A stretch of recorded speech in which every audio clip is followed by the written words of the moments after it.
उत्पत्ति का पुस्तक 13वां अध्याय 18 वचन में बाटे। मिस्र से अब्राहम कनान में न ई दक्षिण देश का कहलाल जाला।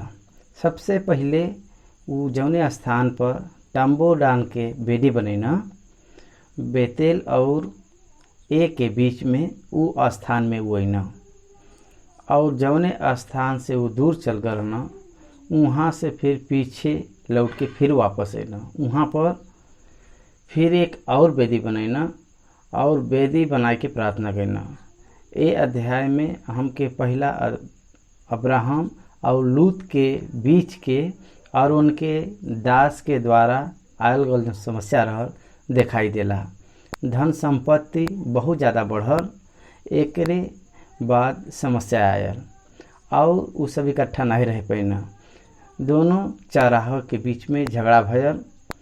जब वो झगड़ा अब्राहम जब देखना, अब्राहम लूत के बुलाई के हम यहाँ इकट्ठा नहीं रह सकिला, हम लोग भाई बंधु है जा, यही बदे हमरे बीच में झगड़ा न होके चाहिए। तू ये स्थान से जौने स्थान में जाल चाहत बा वो स्थान में चल जा, हम दूसरे तरफ चल जाओ। प्रपोज करना एक प्रकार का ये विषय में लूत अपन इच्छा से कहना हाँ और हाँ कह के सदोम और अमोरा के जौन यहोवा के वाटिका के सामान उपजाऊ रहल ये देख के वो नगर के आपन निवास बदे चुनना।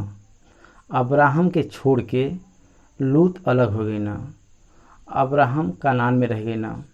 परमेश्वर अब्राहम से बाधल गयल भौतिक वाचा जौन देश बदे हम दिखाई वो कनान देश में अब्राहम वो कनान देश में रह गए ना। अब्राहम अपने आप के आध्यात्मिक रीत से ठीक करल बयान ये प्रकार से हमके यहाँ पर दिखाई देला। परमेश्वर अब्राहम से देवल गया वचन जौन रह अपने पिता के घर से बंधु से दूर चल आवो, ई वाचा जब लूत से अलग भई ना तब अब्राहम ये वाचा के परिपूर्ण करे वाला ठहरना। अगर हम लूत का मनन करी तो लूत अपने पिता का भाई अब्राहम के विषय में कुछ सोच नहीं रखना और चल गए ना, हम तहरे साथ रह समस्या के सुलझ लेब ऐसा नहीं कहना और अब्राहम के साथ न मिलके दूर जाए वाला इच्छा रखना।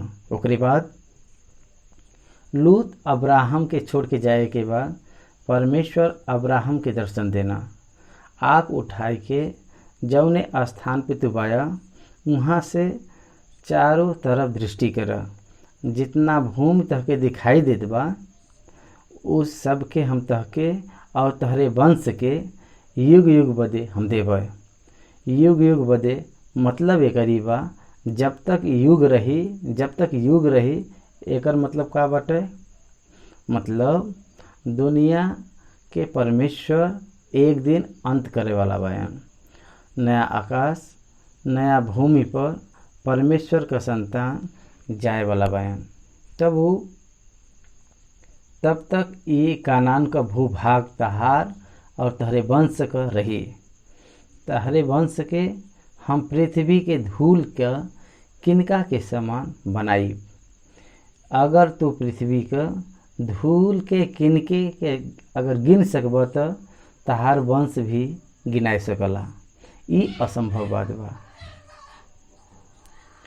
ई देश का लंबाई और ए देश के चौड़ाई में चला काहे बदे के हम ओके तहके देब ऐसा अब्राहम कहना।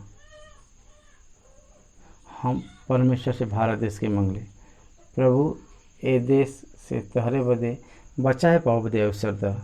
तब हमके का करे हुई ए देश के आरंभ से अंत तक चारों तरफ दर्शन देवे हुए। यीशु जब मिस्र का प्रधान बनना तब देश भर में रथ पर घूम के देश कहाँ पर बाटे ओके पता चला।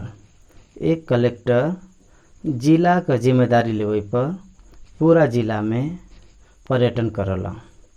कौन सा नगर कैसन बा देख के आवला, वैसे ही वो बतावत बा। परमेश्वर अब्राहम से बतावत बया, तू चलो फिर लंबाई और चौड़ाई में चलो, फिर ओके तहके हम देब। कई के अब्राहम के बतैना परमेश्वर के संतान बदे भौतिक और आध्यात्मिक रीति से एक वाचा बाटे। उ लंबाई और चौड़ाई बदे जहाँ चलन फिरन ओके उ हासिल कैली हैं। हम भौतिक रीति से स्वतंत्र होए के सारांश के हम देखत बाई, लेकिन आध्यात्मिक रीति से स्वतंत्र होए बदे इंतजार करत बाई। हमके आध्यात्मिक रीति से स्वतंत्र होए यदि अगर हम सीखी तो आराधना में, आत्मा संबंधित विनती में, हमार आध्यात्मिक में उ स्थान में हमके देखे के मिली। अब्राहम अपन तंबू उखाड़ के मम्र के बाज के बीच जवन हेब्रोन में रहना जाए के रहे लगना और वहाँ पर यहोवा का एक वेदी बनैना। 13वां अध्याय मम्र के पास रहे वाला अब्राहम का स्मरण करावत बाटे। मम्र के पास सिंदूर वृक्ष के वन में रहे लगना एक प्रकार से ऐसा बतावाला। एक बाद पहला वचन के पढ़ के हम ओकर हम वर्णन करब। उत्पत्ति 13वां अध्याय का पहला वचन के हम पढ़ब। तब अब्राहम आपन पत्नी और आपन सारा संपत्ति के लेके लूत के भी साथ लेके मिस्र के छोड़ के कानान के दक्षिण देश में आईना। अब्राहम भेड़ बकरी, गाय बैल और सोना और रूप को बड़ा धनी रहना। आपके यहाँ पर ध्यान देवे बा के अब्राहम के धन कहाँ से आयल, हारान से लेवल गयल और मिस्र में उचित में पैना। अब्राहम बहुत ज़्यादा धनवान बयान। अब्राहम धनवान होई के भी अब्राहम धन के तरफ कभी भी नहीं ध्यान देना। यहाँ पर धन परमेश्वर के ओर से बाटे। ये प्रकार से अब्राहम नहीं सोचना हमके यहोवा के तरफ धनवान होए के बा, परंतु हम अर्चना कैली। दूसरा के दान से धनवान होए ये मुख्य बात नहीं बा। ये भावना से अब्राहम बड़ा भइना और लेख में संपूर्ण सोच में हमके जाने के मिलला। अब्राहम धनवान भइना, सोना बा, चांदी बा, पशुवान और दास भी बयान। उ मिस्र के छोड़ के ना हमके मिस्र से आवे के बा। मिस्र से आवे के बाद अब्राहम मिस्र के धन के लेके ना। मिस्र का धन भलाई का नहीं बाटे। ई अब्राहम के जीवन में पूरा करल गल बा। धर्मी थोड़ा ही काफ़ी बाटे और अनेकन के भक्तहीन के पाए हुए से बढ़ के ऐसे कहे बयान। भक्तहीन के, अधर्मी के और रहे वाला अत्यधिक धन से भी बढ़ के धर्म में पायल गयल थोड़ा धन भला बाटे। ये हमके कभी भूले के नहीं बा। अब्राहम यात्रा करत बयान, दक्षिण से बेतेल तक गई न। वो स्थान पे पहुँचना जहाँ पर उनका तंबू पहले पड़ा रहल, जौन बेतेल और ए के बीच में रहल।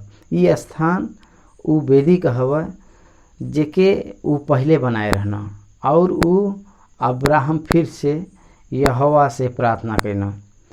ही रिटर्न बैक टू द स्पिरिचुअल लाइफ अगेन। वो अपने स्वयं की इच्छा से और परमेश्वर की इच्छा की तरफ मुड़ना, जहाँ से शुरुआत करना फिर वहाँ पर वापस लौट के आईना।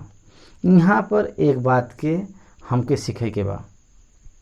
हम अपने ज्ञान से, अपने सोच से, धन से, वस्तु से, सुखी से जी के परमेश्वर के मार्ग में चले के बा। ये भ्रम में हमके नहीं रहे के बा। परमेश्वर के द्वारा हमके जीवित रहे के बा। परमेश्वर के द्वारा हमके बचावल जाए के बा। परमेश्वर के द्वारा हमके चले के बाटे। अगर हम अपन सोच हमके चलाई तो हम मिस्र के सोच में आई। परमेश्वर के द्वारा हमके चले कि जाए के बा और उ वेदी के पास जाए के प्रार्थना करे के बा और वेदी के पास जाए के प्रार्थना करे के बा और क्रूस जौन बा हमार वेदी है। यीशु जौन बा प्रार्थना का जवाब दे वाला परमेश्वर हैं। उनके साथ उनके पास में रह के हमार आध्यात्मिक जीवन फिर से शुरुआत करे के बाटे और कहीं और नहीं, कहीं और सुरक्षा नहीं बाटे। प्रार्थना में ही हमार सुरक्षा बाटे। परमेश्वर के उपस्थिति में हमार कुशल सेम बनल बाटे।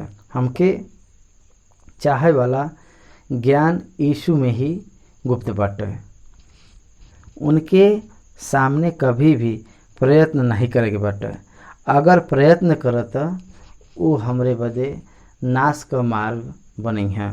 अब्राहम फिर पहले स्थान पर पहुँचना जहाँ पर वो डिवाइड होके चल गए और ओके ठीक करत और ढूंढत और पहले स्थान पे और अपने पहले वाला प्रार्थना स्थान पर अपने तंबू के अनुभव में वो वेदी पर अब्राहम फिर से लौट के पहुँच गए ना और बहुत खुश हो गए ना। भाई लोग और बहन लोग, तो आप सभी के जीवन में प्रभु के पास आवे के बाद आप सच्चे आनंद के देख सकला, सच्चा बचाव का अनुभव आप कर सकना, सच्चा सुरक्षा के तू पा सकला।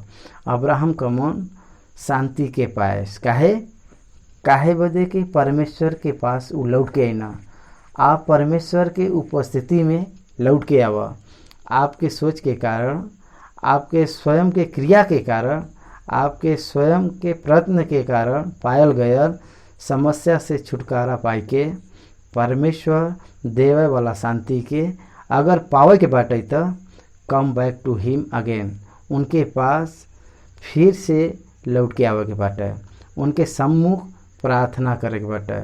अब्राहम प्रार्थना करना तुरंत एक हल विचित्र रूप से शुरुआत हुई कि उनके आँख के सामने आ गया। अब्राहम का धन बहुत बढ़ गया, लूत का धन बहुत बढ़ गया। दोनों धनवान मिल के सुखी से रह नहीं पैना। कितना अजीब बात बाटे। यहाँ दुनिया सोचला कि धनवान अगर धनवान से मिले तो सुख बाटे, लेकिन यहाँ पर दोनों धनवान मिल के चल नहीं पायत बयान। ये सच्चाई के हमके जाने के बाटे। काहे बदे के उम्मीन अब्राहम के भाई का बेटा लूत को उद्देश्य अलग रहल और उनकर सेवक झगड़ा करे लगना। वो साथ रह के निवास करे बदे स्थान नहीं मिलल। काहे बदे के उनके पास में इतना धन रहल के वो मिल के नहीं रह सकत ना। बंधु मित्र धन संपत्ति के द्वारा अलग करल गई ना। ये प्रकाश हमके देखे के मिलला। बंधु मित्र से प्यार मोहब्बत से श्रद्धा से धन संपत्ति महत्वपूर्ण बाटे। यहाँ पर ए प्रकार से हमको दिखाई देला। उनके धन संपत्ति विस्तृत होए के कारण वो इकट्ठा रह नहीं सकना। वो नया स्थान के ढूंढ के साथ रह सकत ना। लेकिन लूत जौन बयान वो अलग रहल चाहत ना। अलग रखे के सोच रखे वाला स्वेच्छा विरोध बाटे। ऐसा सोच के रखे वाला अच्छे ज्ञान के विरोधी बा। ये प्रकार से लिखल गल बा। अलग रहे के सोच के रखे वाला अच्छे ज्ञान का विरोधी बा। Separating from brother is not the wisdom. भाई से अलग होई ये कभी भी ज्ञान का विषय नहीं बाटे। दुनिया से हमके अलग होए के बा, लेकिन भाई से नहीं। दुनिया के प्रमाण से, दुनिया के व्यक्ति से, शारीरिक संबंधी से अलग हो सकला, लेकिन परमेश्वर के संतान कभी परमेश्वर के संतान से अलग न होए के चाहिए। अलग कभी भी न होए के चाहिए। उनके मिल के रहे के चाहिए। 133 भजन संहिता में अगर देखल जाए तो ये क्या भली और मनोहर बात बा कि भाई लोग आपस में मिलल बयान। ये प्रकार से लिखल बाटे। ए प्रकार से कि हमेशा के जीवन के बनाए के रखे के बा। परमेश्वर आज्ञा देले बा, ऐसा लिखल बाटे। उ हारून के सिर पर डालल गयल और उनके दाढ़ी पर बढ़ के उ मधुर और सुगंधित होलिबा के समान बाटे। ए प्रकार से ऐसा लिखल बाटे। अभिषेकित एक तेल के समान बाटे, ऐसा लिखल बाटे। ई एकता जौन बा बहुत अच्छी बात हुआ। एकता न रखब ये बुरी बात बाटे। विश्वास के एकता में रहे के द्वारा आशीष दुगुना बढ़ जाला। नित्य जीवन और अनंत काल का आनंद वहाँ पर रहला। अब्राहम कहलावे वाला आध्यात्मिक व्यक्ति के लूत छोड़ के जात बयान। उ धन संपत्ति के रख के जा सकत रहना, लेकिन आध्यात्मिकता के छोड़ के उ जात बयान। आध्यात्मिकता के धन संपत्ति के बदे छोड़ के जाए वाला उनके प्रतिफल के निश्चय देखी। ए प्रकार से लूत का जीवन हमके एक उदाहरण के रूप में देखे के मिलला।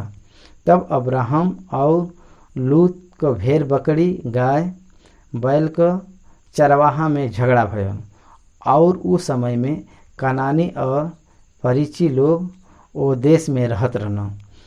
ई काहे बदे लिखल गल बा बीच में, ई काहे बदे लिखल गल बा? झगड़ा कनानी परिजी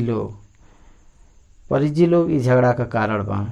यही बदे कनानी कलीसिया इन्फ्लुएंस लूत और अब्राहम के चरवाहा पर काम करत बाटे।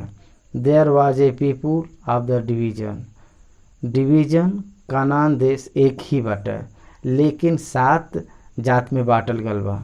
यही बदे वो क्षेत्र में डिवीजन प्रमोट होत बाटे। वो डिवीजन के द्वारा इन्फ्लुएंस हो के एक्सपीरियंस पावे बदे आगे बढ़त बा। ई उनकर समस्या बाटे।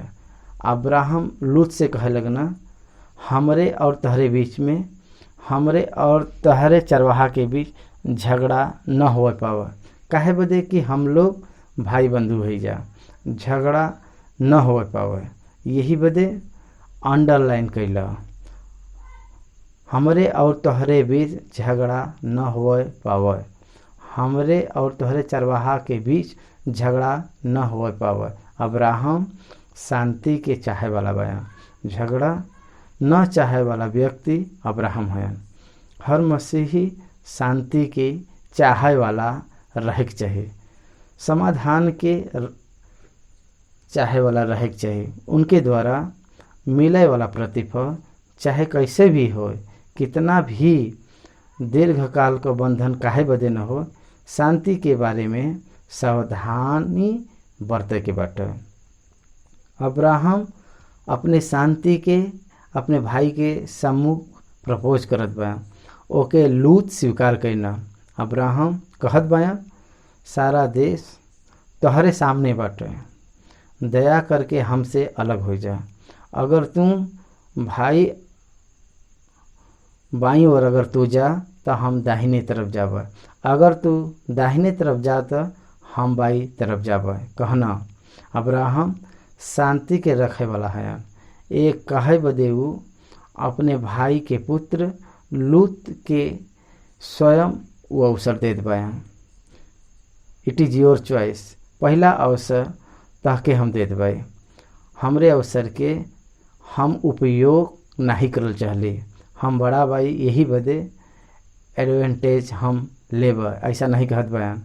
हम उम्र में बड़ा भाई यही बदे हमार बता वाली बात के तहके सुने के बा, ऐसे नहीं कहत बयान।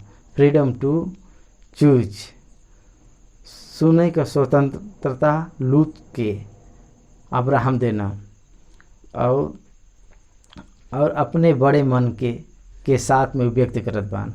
अब्राहम अपने मन में शांति के चाहना, यही बदे उनके बात में वो अपने शांति के व्यक्त करना, उनके प्रयत्न के बारे में शांति के व्यक्त करत बयान, क्रिया के रूप में शांति के व्यक्त करत बयान। कोई व्यक्ति के पहला अवसर देई मसीही जीवन होगा।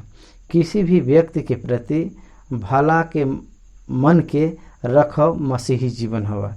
किसी भी व्यक्ति के फैसिलिटीज देई मसीही जीवन होगा। कि कोई से छीनना ये मसीही जीवन नहीं बा। कोई पर राज करब मसीही जीवन नहीं है।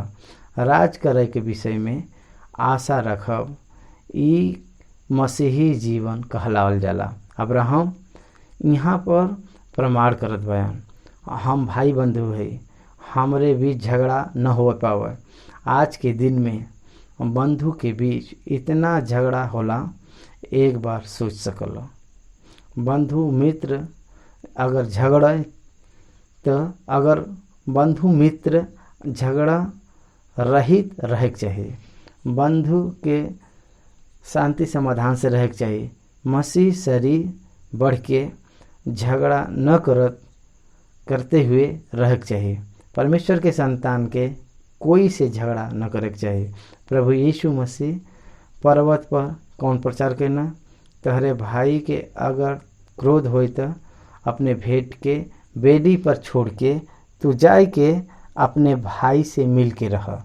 ये प्रकार से कहना। यही बदे के यहाँ पर गलती के करबा न्याय करब अब्राहम पसंद नहीं करना। गलती के कर बाटे वो पूछल नहीं चाहना।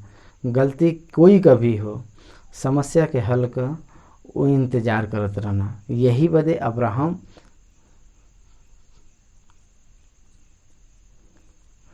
अब्राहम यहाँ पर पीस मेकिंग में स्वयं आगे आवत बा। शांति का स्थापना करे बदे एक कदम आगे रखना। आयु विरोध में नहीं रह, अनुभव विरोध में नहीं रह, धन विरोध में नहीं रहल। उनकर हृदय शांति चाहे, यही बदे वो सामने आना। वहाँ पर पर्सनल एजेंडा नहीं बाटे, कहीं पर देश नहीं बाटे। हम करके ये घमंड ऐसे कह के नहीं कहना, ये हमके समझे के बाटे। लूत के स्वतंत्रता देवल गया। लूत से कहत बयान, ये देश तहरे सामने बाटे, तहरे इच्छा से स्थान के चुन लो। तू कौने तरफ जाइबा, यू मस्ट डिसाइड फर्स्ट। तू पहले निर्णय कर, हम दूसरे तरफ जाब। अब्राहम झगड़ा से दूर जात बयान, लूत से दूर नहीं। लूत अब्राहम के हृदय में बयान। अब्राहम के जब ही पता चलल के लूत पकड़ल गल बयान, 318 अपने स्वयं युवक के लेके वहाँ जाए के युद्ध करके लूत के वापस लेके आईना। अब्राहम के लूत के प्रति प्रेम रह। लूत के प्रति अब्राहम अपन जिम्मेदारी पूरा करत बयान। लूत के प्रति अब्राहम के कौने प्रकार का द्वेष नहीं बाटे, लेकिन भौतिक रीति से वो अलग होत बयान। भीतरी आत्मा में अब्राहम लूत से प्रेम करत बयान। यही बदे लूत दूर जात बयान। ये धन संपत्ति के कारण बाटे, लेकिन हृदय में रहे वाला भेद के कारण नहीं बा। ये हमके समझे के बाटे। लूत उनके छोड़ के जाए पर भी अब्राहम उनके परिवार बदे 10 सदस्य वाले परिवार बदे 6 बार प्रार्थना पूर्वक मानल गए। वो घटना उत्पत्ति का 18वां अध्याय में हमके दिखाई देला। अब्राहम लूत से प्रेम करना, अब्राहम लूत के सम्मान देना, अब्राहम लूत के स्वतंत्रता देना, अब्राहम लूत के प्रायोरिटी देना। अगर आप सच्चा मसीह है तो तहके दूसरे से प्रेम करे के बा, तहके दूसरे से प्रायोरिटी देवे के बाटे, आपके दूसरे का सम्मान करे के बा। अगर हम ये न करी तो अब्राहम के संतान न कहलावल जाए। ये हम एक प्रकार से हम विनती करत बाई, कंपटीशन न रहे चाहिए। अब्राहम और लूत के बीच कंपटीशन बदे अब्राहम नहीं चाहना। उन कहना अगर तू ए तरफ जाइबा तो हम दूसरे तरफ जाबा। नो कंपटीशन बिटवीन अस, हमरे बीच झगड़ा न होवे के चाहिए। अब्राहम कितना शांति के रखे वाला बयान, वो कितना नम्रता के देखे न, ये बात के द्वारा समझे के बाटे। तू भाई अब तू बाईं ओर जा तो हम दाहिने ओर जाब, अगर तू दाहिने ओर जाब तो हम बाईं तरफ जाब। लूत आँख उठाए के देखना, जब तक यहोवा सदोम और अमोरा के नाश नहीं करे रहना तब तक स्वर के मार्ग तक वो तराई यहोवा के वाटिका और मिस्र देश के समान उपजाऊ रहल। जब कोई देश उपजाऊ होला, जब फसल उगला, अद्भुत रीति से विस्तृत होए का अवसर मिलला। दुनिया के बढ़ोतरी बदे लूत मार्ग बनावत बयान। अब्राहम तराई के ओर देखत बयान, तराई के ओर अपन आँख उठाई के परमेश्वर ओ देश के अब्राहम के देखे न, वो देश के हम तहके देव, यात्रा कर प्रारंभ कर, ऐसा कहना। लूत सदोम और अमोरा के ओर, उपजाऊ जमीन की ओर, हरियाली की ओर, जल प्रसिद्ध की ओर यात्रा करत बयान। अब्राहम हरियाली के न देखना, उपजाऊ जमीन की ओर नहीं देखना। अब्राहम परमेश्वर के तरफ देखत बयान। यह अंतर बाटे। दुनिया के संबंधित लोग दुनिया में लाखों बात के तरफ ध्यान देना, लेकिन परमेश्वर से संबंधित लोग परमेश्वर पर आधारित होए बदे ध्यान देना। ई अब्राहम और लूत के बीच में सीखे वाली बात बाटे। उत्पत्ति का पुस्तक 13वां अध्याय 10वां वचन। तब लूत आँख उठाई के यरदन नदी के पास वाला सारा तराई के देखना के ऊ सब सींचल हुईल बाटे, जब तक यहोवा सदोमा और अमोरा के नाश नहीं करना तब तक सोअर के मार्ग पर ऊ तराई यहोवा के वाटिका और मिस्र देश के सामान उपजाऊ रहल। यही बदे लूत अपने बदे यरदन के सारी तराई के चुन के पूर्व की ओर चलना, और ऊ मतलब अब्राहम लूत एक दूसरे से अलग हो गई ना। अब्राहम मिस्र से आवे के बाद उनकर संपत्ति बढ़िल। अब्राहम के पशु के चरवाहा और लूत के पशु के चरवाहा आपस में झगड़ा करत बयान काहे बदे के उ देश में उ दोनों के समाय नहीं बयान, यही बदे झगड़ा करत बयान। ई देख के अब्राहम लूत से एक अच्छा शांति का बात प्रपोज करना, ओके बतैना, ओके लूत भी स्वीकार करना। झगड़ा करत हुए जीवन में एक दूसरे के प्रति द्वेष बढ़ावे से अच्छा बा दूर रह के शांति से रहब अच्छा बाटे। उ भाई बंधु रहना, यही बदे उस सब में झगड़ा न हो पावे।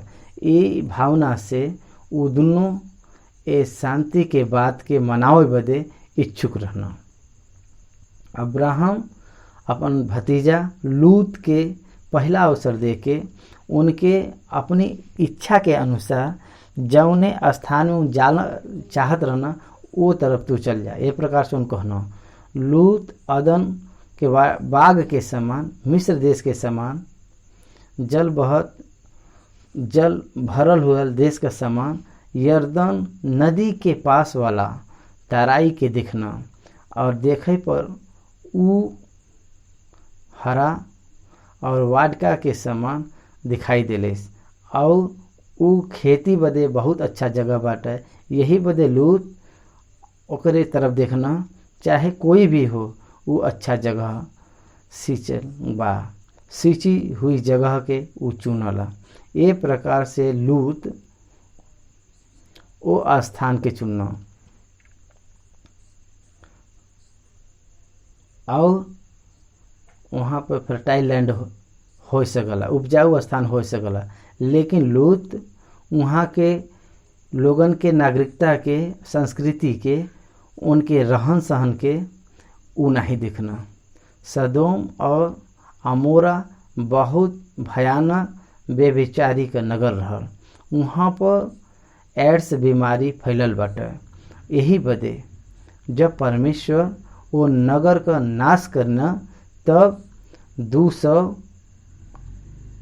अबाउट हिट वहाँ पर भेजे के पड़ा टू किल दैट। तो सूक्ष्म जीव के नाश करे बदे परमेश्वर के उतना श्रद्धा लेवे के पड़ल। वहाँ पर बड़ा से लेके छोटा तक रिश्ता न रखत व्यभिचार करत रहना। वहाँ का संस्कृति बहुत बेकार रहल, पाप की इच्छा के रखे वाला संस्कृति, परमेश्वर के प्रति भय के न रखे वाला संस्कृति, परमेश्वर के न जाने वाला प्रजा के बीच रहे बदे लूत दौड़त बयान। वहाँ पर बढ़ोतरी करिया, ए भ्रम से ऊ वहाँ पर गई ना, वहाँ तत्काल रह गई ना। लूत आपन धन संपत्ति के नाश करे वाला स्थान में उजाद बयान। ये बात उनके पता नहीं रहल। एक बात के हमके सीखे बा के कोई भी हो उनके जीवन में आर्थिक रीति से परिपूर्ण होए बदे, अद्भुत सहायता बदे भूमि पर स्थिर होए वाला विचार के रखे वाला ही रह जाला। वो लूत के समान नाश हुई हैं और समस्या को सामना करी हैं। एक व्यक्ति अपन सामाजिक जीवन में आत्मिक लोग से मिल के रहे के बाद, लेकिन भौतिक और शारीरिक संबंध बढ़ोतरी पर आशा अगर लगेब तो ओकर कोई प्रयोग न हुई। भक्त पतरस लूत के विश्वास ही और धर्मी व्यक्ति हैं, ये प्रकार से वर्णन करना। लूत परमेश्वर के पहचान लेना, स्वर्गदूत के घर में बुलैना, उनके प्रभु कह के बुलैना, अब्राहम जैसा कहना वैसा वो भावना देना, सब कुछ उनके व्यक्तिगत जीवन में ठीक रहा, लेकिन आपन निवास स्थान के विषय के बारे में वो गलत कहना। यही बदे अपने व्यक्तिगत आध्यात्मिक जीवन के हमके बचावे रखे बदे हमारा जौन विचार बा बहुत प्रमुख रहे चाहिए। पहला भजन में दुष्ट के युक्त में नहीं चले बा, और न पापी के मार्ग में खड़ा होए के बा, और न ठट्ठा करे वालन के मंडली में बैठे के बा। ये प्रकार से बतावल गल बा। लूत उ सदोम और अमोरा में वो तंबू डाला भी नहीं, लेकिन प्रधान के बीच में वो गिन गई ना। यही बदे वो नगर में बहुत प्रसिद्ध हो गए ना। उनका परिवार वहाँ पर विकसित भया।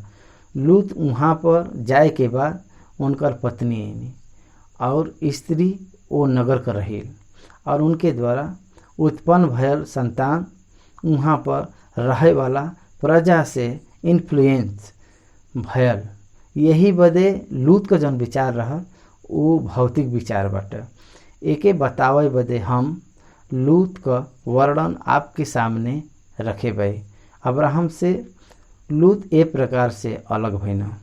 मिस्र के समान और अदन के वाटिका के समान जल बहत रहे वाला देश हवा ई देखना, लेकिन परमेश्वर के प्रति भय बा कि नहीं, ई नहीं देख पैना। यह उनके पराजय का कारण बाटे, उनके नाश का कारण बाटे।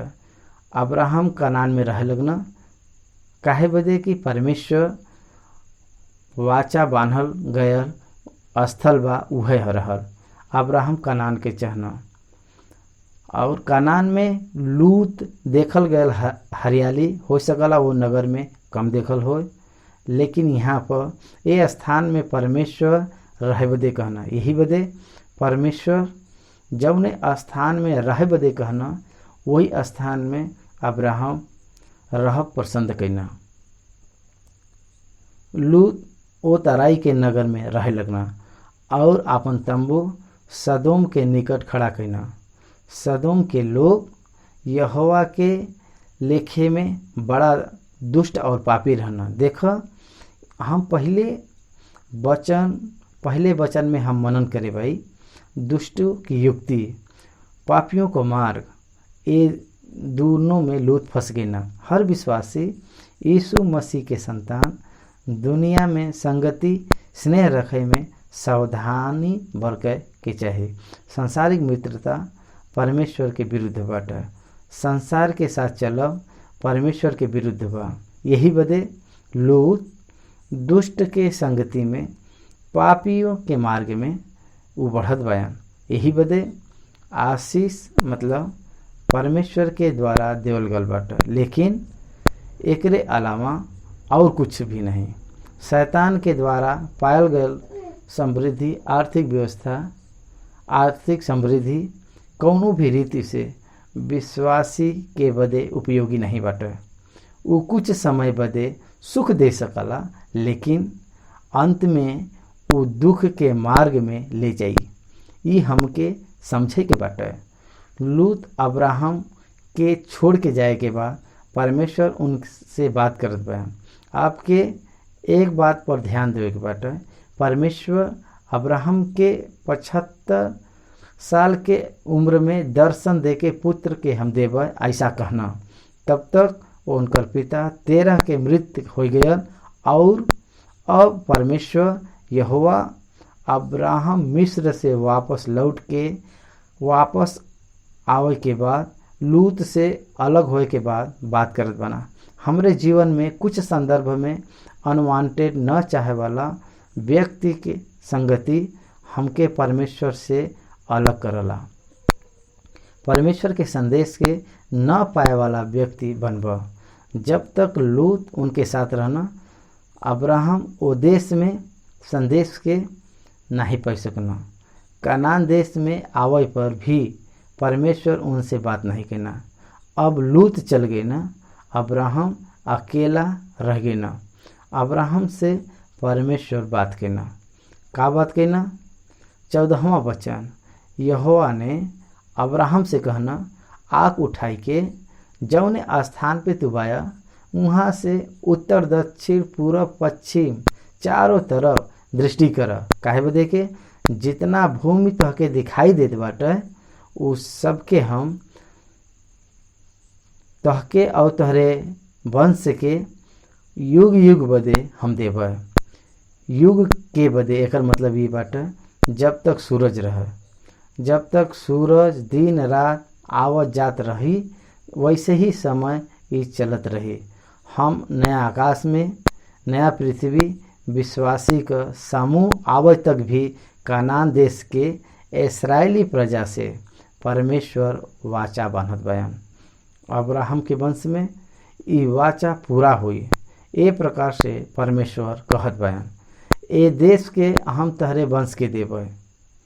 तू देखे वाला ए देश के अब्राहम अपने अवस्था में परदेसी होके रहना।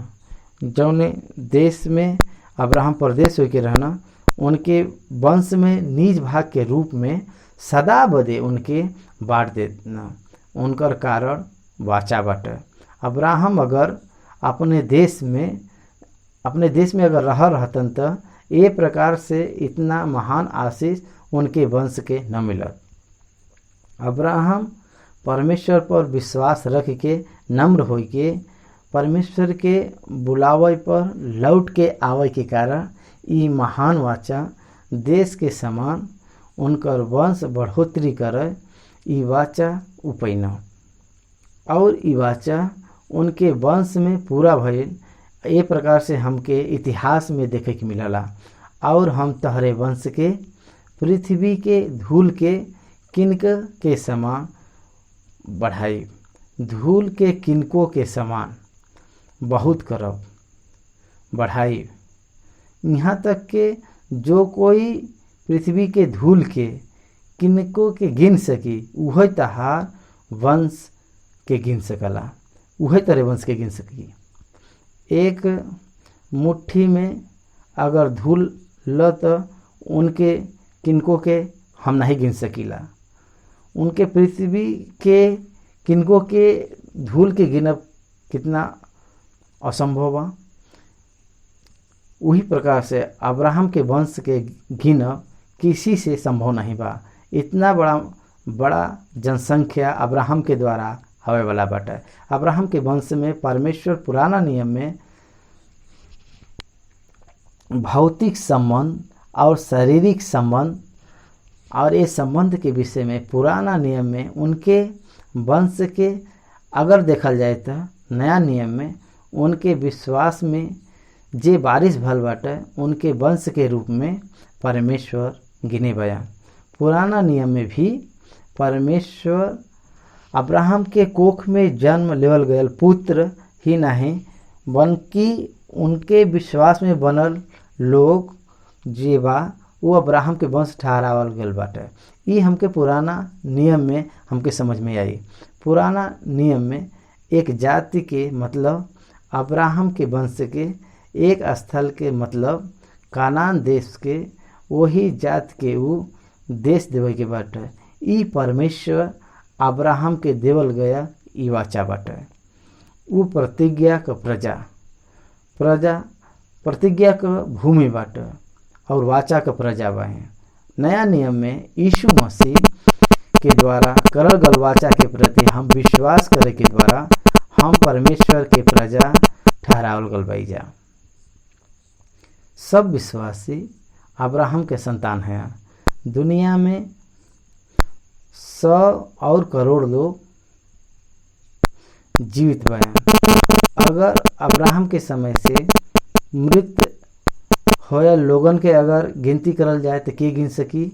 यही बदे सारा विश्वासी समाज के बदे परमेश्वर अब्राहम के पिता के रूप में नियुक्त करे बयान। यही बदे अब्राहम के संतान के विश्वास से संबंधित अब्राहम के संतान के गिनब किसी से संभव नहीं बाटे। उतना महान जनसंख्या के परमेश्वर उनके देव जात बयान। उनके पिता कह के बुलावे वालन की संख्या अनगिनित हुई। ये प्रकार से अब्राहम से वो कहत बयान। यहाँ पर हम लोग 2 या 3 लोगन के पिता कहलावल जाए। वहाँ अब्राहम महान जनसंख्या का विश्वासी के सम्मुख का पिता कहला ना। परमेश्वर एक बात और बताइना, उठ ये देश का लंबाई और ये चौड़ाई में चलो। फिर कहे बदे कि हम ओके तहके देवे। ए प्रकार से अब्राहम कहना चले फिरे वाला भूमि तहार होवे, तहार संयम तो उठ ए देश का लंबाई और चौड़ाई में चलो। ये फिरे बदे कहत बयान। यहाँ पे 2 नदी के बीच का देश बाटे। अगर आप अब्राहम के फिरे वाला स्थल में मैप नक्शा के अगर देखा तो वो बहुत अद्भुत स्थल बाटे। एक तरफ मध्य तरफ समुद्र दिखाई देला और दूसरी तरफ एक सबसे बड़ा दुनिया में सबसे बड़ा मैदान या तराई दिखाई देला। यही बदे ई जल के बीच रहे वाला भाग बाटे। बीच में देखल जाए तो 2 नदी के बीच रहे वाला नगर बाटे। एक और नील नदी, दूसरी तरफ यूफ्रेटिस नदी। बीच में ही बीच में उपजाऊ जमीन बा और यहाँ पे उपजाऊ जमीन बाटे। अगर अभी भी आप देखल तो इस्राएल देश में विस्तृत उपजाऊ ए मिट्टी में आपके दिखाई दी। हमके साधारण रीत से देखे वाला सब्जी ओ देश में जाए के देखे तो विस्तृत सजेश में दिखाई दी। हम स्वयं देखल गयल बात के बतावत बाई। जब हम मार्केट जाइला तो वहाँ पर वेजिटेबल के कुछ साइज में रहला भारत में, परंतु इस्राएल देश में उससे 2 गुना बढ़ के वही वेजिटेबल हमके दिखाई देला। अदरक से लेके चना से लेके चना तो एक एक दाना कांची के समान, बच्चा खेले वाला कच्ची के समान साइज में दिखाई देला। कितना अजीब बाटे। सचमुच में वो दूध और जल के धारा बहे वाला देश बाटे। Very fertile land. दुनिया इसराइल के पास खेती करे सीखत बा। भारत देश में भी इसराइल से डीप इरिगेशन सीखा बाटे। हमरे जैसे वो कहीं पर भी हम जैसे जैसे हम यहाँ जल व्यर्थ करी लजा, उन लोग वहाँ पर जल व्यर्थ नहीं करना और वहाँ पर एक बूंद भी जल उ सब व्यर्थ नहीं करना। उ सब एक भी बूंद बिना बहाए उ सब खेती करना। अब सारा दुनिया ओके देखत बा। ये स्थान बहुत छोटा बाटे। अगर एक सुई सिए वाला सुई के दुनिया के नक्शा में इसराइल देश पे अगर रखे तो काफ़ी बाटे। दुनिया के नक्शा में हमरे सिए वाला सुई जौन बा, सिए वाला सुई के समान रहे वाला उद्देश्य आज दुनिया के बढ़ोतरी में प्रश्न करत बा। वहाँ से आयल गए लोग लायल गए इन्विटेशन दुनिया के सुख का कारण ठहरल। अब्राहम के परमेश्वर के द्वारा देवल गयल वाचा प्रभु यीशु मसीह के द्वारा होवे वाला उद्धार के बारे में ही नहीं, लेकिन पृथ्वी पर रहे वाला अब्राहम के वंश के कारण हासिल करल गए इन्विटेशन के द्वारा आज मनुष्य आनंदित बाटे। वहाँ पर क्रांतिकारी को सोचबा। वो देश में रहे वाला प्रजा के परमेश्वर स्पेशल एनॉयमेंट दे के बढ़े वाला के समान हमके दिखाई देला। यही बदे वो कहत बयान, तू उठ के उ देश का लंबाई और चौड़ाई में चला, फिर लंबाई और चौड़ाई में चला। यीशु के मिस्र में जाए पर मिस्र में प्रधानमंत्री के नौकरी पर चुने के तुरंत बाद एक रथ के लेके वो देश में फिर के देखना। एक जिला का कलेक्टर आवे के बाद वो जिला में पर्यटन करला। वहाँ का प्रजा, वातावरण, भूमि, खेती, परिश्रम, उनका अनुकूलता, निवास का परिस्थिति, शिक्षा में आवे वाला परिस्थिति, स्वास्थ्य में आवश्यकता पड़े वाला अस्पताल, उनका निर्माण, ये सब के अगर हासिल करे के बा तो वो अधिकारी वो पूरा नगर में फिर के ओके देखे के हुई। यही बदे परमेश्वर बदे आत्मा के बचावे वाला सोच के रखे वाला वो पूरा स्थान में फिर के देखब आवश्यक बाटे। वहाँ पर प्रजा के आवश्यकता बाटे, आत्मिक आवश्यकता बा। ये बात के जानब आवश्यक बाटे। पौलुस एथेन में पूरा नगर में फिर के मूर्ति को भरा देख के उनके आंतरिक तौर से दुख भया। एथेन के परमेश्वर पौलुस के सौंपना। यही बदे वो स्थान के पूरा फिर के देखना। परमेश्वर के संतान फिर के हासिल करे वाला हुई हैं। ये प्रकार से हमके दिखाई देला। यही बदे हमके आत्मिक रीत से फिरे के बैठा प्रार्थना में वो सब स्थान में हमके फिरे के बा। हम अपने कार्यालय में अपने आँख के सामने 3 साल तक भारत देश के मैप के रखे रहे। 10+10 से बहुत बड़ा इंडिया मैप हमरे आँख के सामने दीवार पर फिक्स करके प्रतिदिन हम वो मैप के पास खड़ा होके वो राष्ट्र के छू के प्रार्थना करत रहे। तब हमके पता नहीं रहल के यीशु ही हल है। यह भारत देश के भाषा में अनुवाद हुई। वो समय में हमके पता नहीं रहा। हम निश्चय भारत देश के सुसमाचार सुनाई। परमेश्वर भारत देश के हमरे हाथ पर सुसमाचार सुनावे बदे दीह करके हम ये वाचा के अनुसार अब हम आपके सामने विश्वास करत बाई। ये प्रकार से हम विनती करत बाई, भाई और बहन लोग, परमेश्वर तह के स्वतंत्रता होए बदे बुलाए बयान। अब्राहम के काहे बुलैना? कानान देश के उनके वंश हासिल करे बदे बुलैना। परमेश्वर हमके कितना महान स्थिति के देत बयान। देख, परमेश्वर के का पसंद होला? हमके हासिल करब ओके पसंद बाटे। आदम से लेके वही कहना, परमेश्वर आदम से कहना तू दुनिया में राज कर, लेकिन आदम दास के समान रह गई ना। जो कोई विश्वास से रहला वो राज्य करला। जो कोई भी विश्वास से रहला वो राज्य करला। Not political, not religious but spiritual. राजनीति से राज्य नहीं, धर्मी से राज्य नहीं, आध्यात्मिक रीति से परिपालन करे के बाटे। ई विश्वासी के समझ आ जाए।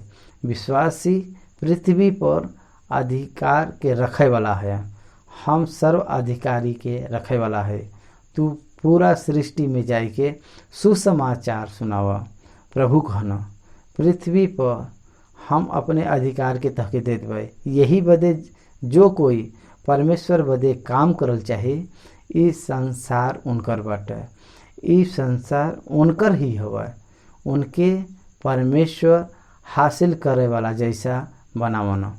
तब अब्राहम अपने तंबू के उखाड़ के परमेश्वर के आज्ञा के पाए के तुरंत पालन करत बयान। अब्राहम अपन तंबू उखाड़ के मम्र के बाज के बीच जौन एब्रेन में रहना सिंदूर वृक्ष के वन में जाए के रह लगना और वहाँ पर यहोवा के बदे एक वेदी बनेना।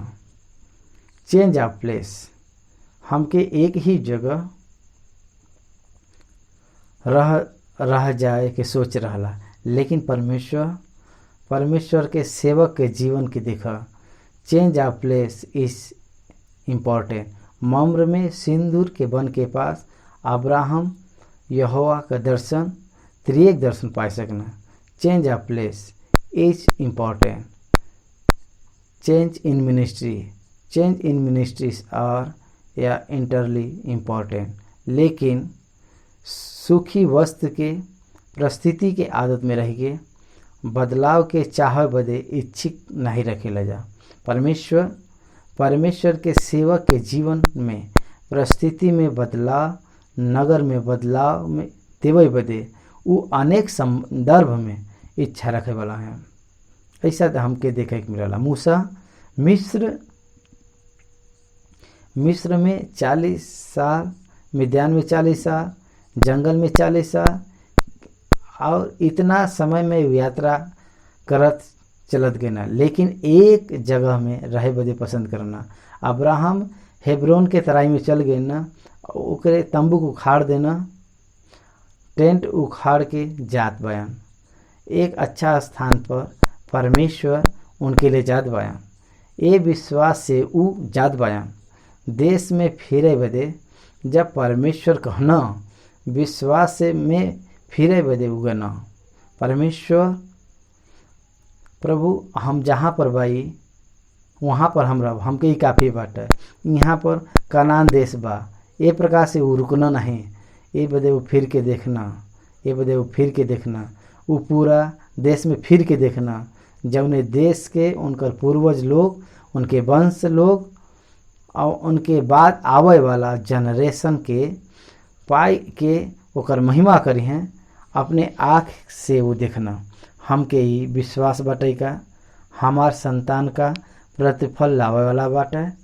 ओके ए क्षण ही रोक देवे वाला वो दर्शन, ई वाचा का फल हम अनुभव करब, हमार संतान अनुभव करी हैं। ई एक आध्यात्मिक बढ़प्पन के हमके बनावे रखे के बाटे। करके प्रभु के नाम से हम विनती करत बाई।